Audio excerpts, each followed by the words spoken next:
Welcome back to bmb3 training on the STA Compact. By chance you just looked at the endurance, you saw I had a bent needle. We're going to go through mapping in order to try to correct that. Okay, I backed out, I'm still in the service. I'm going to go into the robotics. Robotics, down to mapping. We're going to map arm number 1. Not much to arm number 2. In fact, I can't say that generally, for the most part, you never have to map number 2. Because it's a stationary arm, there's very little that can go wrong with it. Or if something does go wrong, you should ask yourself why, because for the most part, you should never have to map number 2 unless you've changed some component, like maybe the back motor. We're talking about arm number 1, washing wells, first thing.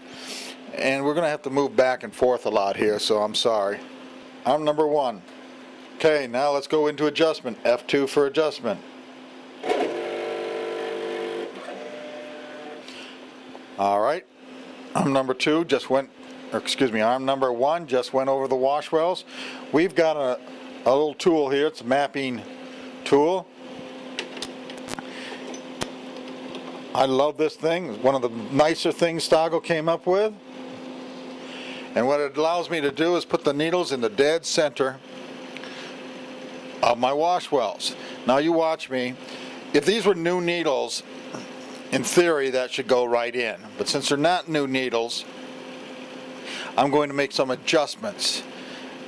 Because these are just somehow, for some reason, have gotten bent. And I'm making the adjustments so that needle goes straight down into wash well number 1. Okay, it goes right in. I'm going to put my hand in back, and there's a little wheel, and you want to be a little careful with this, meaning that you don't want to press too hard on the wheel, but I'm going to move it up so that you can see that the wheel is there and that you can do it. And you also see me manhandle the arms. Okay, now you can tell that that is going right into the center. I'm going to do the same for each needle. And needle number 3 is the interesting one, but regardless of that. Okay, and it goes right back in.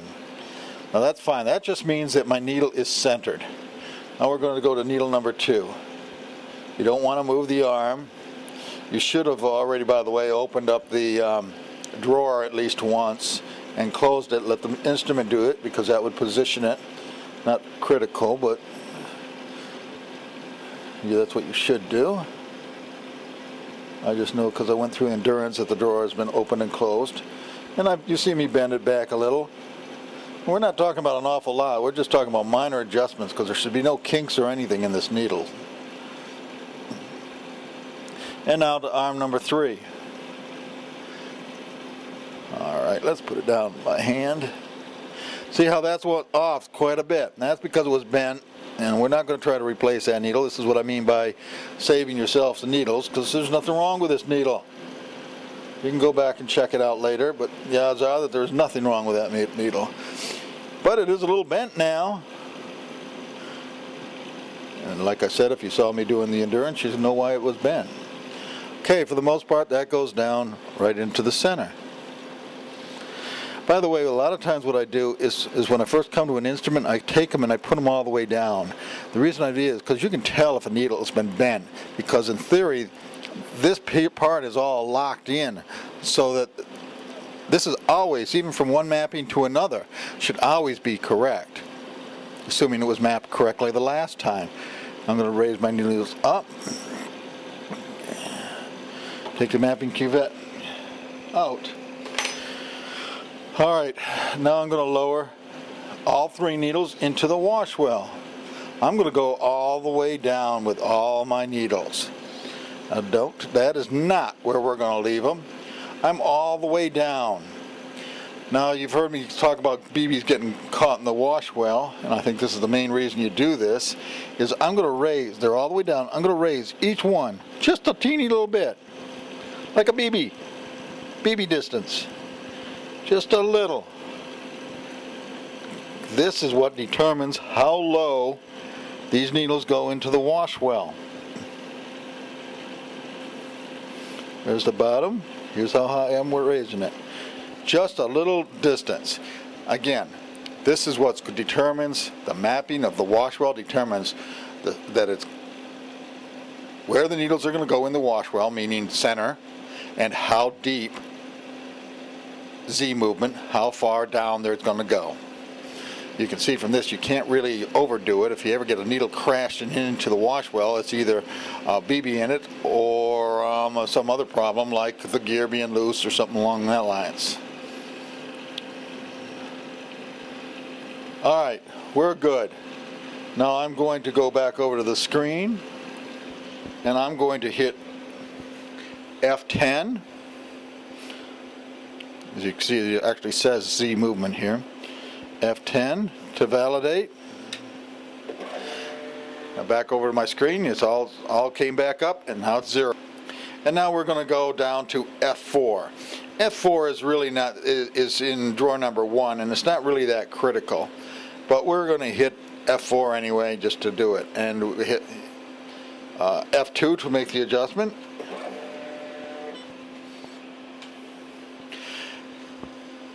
By the way, one of the tips on the SGA Compact is to read the screen. Just read it. Put a tube in F4.